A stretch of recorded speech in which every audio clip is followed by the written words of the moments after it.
இந்த போராட்டத்துடைய காரணம் என்ன அப்படின்னாக்கா, நேற்று என்ன அப்படின்னா பாரத்து நம்ம தமிழ்கார் தான். ஃபாரஸ்ட் பக்கத்தில் இருக்கிற கிராமம் தோமேர்பாளையம், மரியமங்கலம். இந்த கிராமத்தில் என்ன பண்ணியிருக்காங்க, அலங்காட்டுலேருந்து நாட்டு மாடு மேய்க்கிறாங்க. ஸோ மாடு அலங்காட்டுக்கு போனது வரல. அதனால் இவங்க என்ன பண்ணி தேடி அலங்காட்டுக்கு போயிருக்காங்க. போயிட்டு ரிட்டர்ன் வர முடியாதப்போ என்ன பண்ணியிருக்காங்க, அங்கேயே தூங்கிட்டு இருந்திருக்காங்க 4 பேர். தூங்கிட்டு இருக்கும்போது ஃபாரஸ்டர் போய் இவங்க வேட்டைக்கு வந்துருக்காங்களா இல்லை என்ன காரணம் சுட்டாங்களோ தெரியல, தூங்கிட்டு போய் ஃபயர் பண்ணியிருக்காங்க. அதில் ஒருத்தர் தப்பிச்சிட்டு வந்திருக்காரு. தப்பிச்சிட்டு வந்து எங்கே மைசூர் ஹாஸ்பிட்டல் அட்மிட் பண்ணியிருக்காங்க. இப்போ அவர் சொல்கிற பிரகாரம் வந்து தூங்கிட்டுலேயே ஃபயர் பண்ணியிருக்காங்க ஃபாரஸ்ட்காரு அப்படின்னு சொல்லி. இதனுடைய சுதந்திர தின கொண்டாட்ட நாள் எங்களுக்கு துக்கமாக இருக்குது.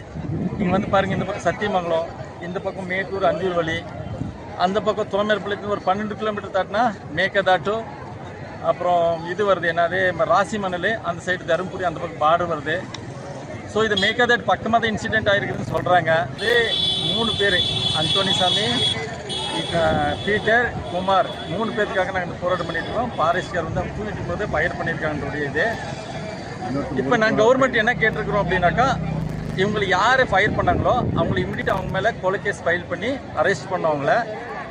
ரெண்டாவது வந்து அது சம்பந்தப்பட்ட மேல் அதிகாரி, ஜில்லா மட்டத்தில் யார் மேல் அதிகாரி எல்லாத்தையுமே நீங்கள் பணியிட நீக்கம் செய்யணும்.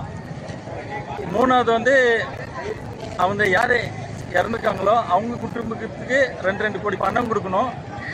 பின்ன ரிட்டையர்டு ஜட்ஜி இருந்து இந்த கொலையை பற்றி தணிக்கை பண்ண வைக்கணும் அப்படின்றடைய கோரிக்கை வச்சு நாங்கள் போராட்டம் பண்ணிட்டு இருக்கோங்க. உஸ்தோரி சச்சிவர் வந்திருக்காங்க, எங்கள் பிரதிநிதிங்க பேச்சுவார்த்தை பண்ணிட்டு இருக்காங்க.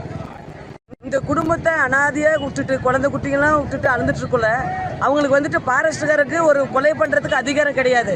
எதுக்குனாவே அந்த கொலை பண்ணுறதுக்கு அதிகாரத்தோட அவங்க கொலை பண்ணிவிட்டு இன்றைக்கி காணாமல் ஓடி ஒழிச்சிக்கிட்டாங்களே. அதனால் கூடிய சீக்கிரம் ஃபாரஸ்ட்காரு இங்கே வந்து அவங்க இதனால தான் கொலை பண்ணுன்ற ஒரு காரணம் நம்மக்கிட்ட மக்கள் முன்னாடி வந்து சொல்லணும். அதுக்கு வேண்டி நாங்கள் காத்துட்டு போகிறோம். ஃபாரஸ்ட்கார் வந்து நியாயத்தை நாங்கள் கிடைக்க வரைக்கும் நாங்கள் போராட்டத்தை விட மாட்டோம். எங்களுக்கு நியாயம் கிடைக்கணும். ஒரு குழந்தை ஒரு உடம்புக்கு சரியில்லைன்னா எவ்வளோ ஒரு மனிதனை காப்பாற்றணும்னா சரியானபடிக்கு முக்கியத்துவம் கொடுக்கணும். அவங்க முக்கியத்துவம் இல்லாத எதுக்கு கொலை பண்ணாங்க? அவங்க கொலை பண்ணுறதுக்கு அவங்களுக்கு யார் அதிகாரம் கொடுத்தாங்க? அதிகாரம் கொடுத்தது யார்? அந்த அதிகாரம் கொடுத்தவங்க கொலை பண்ணவன் எல்லாரும் வந்து முன்னாடி வந்து ஒரு நியாயம் எங்களுக்கு கிடைக்க வரைக்கும் அந்த நியாயத்தை நாங்கள் விட மாட்டோம். எங்களுக்கே அறியாமல் 3 பேர்த்த அப்படி ஃபாரஸ்ட் டிபார்ட்மெண்ட்டு கொண்டு போட்டுட்டாங்க. அதனால என்ன காரணம்னு எங்களுக்கு புரியவும் மாட்டேன்து. அவங்கள இப்போ எதுக்கு சுட்டாங்க, என்ன பண்ணாங்க அப்படின்றது இப்போ அந்த காரணத்தை எங்களுக்கு சரியான பதில் அவங்க கொடுக்கணும். அவங்க எதுக்காக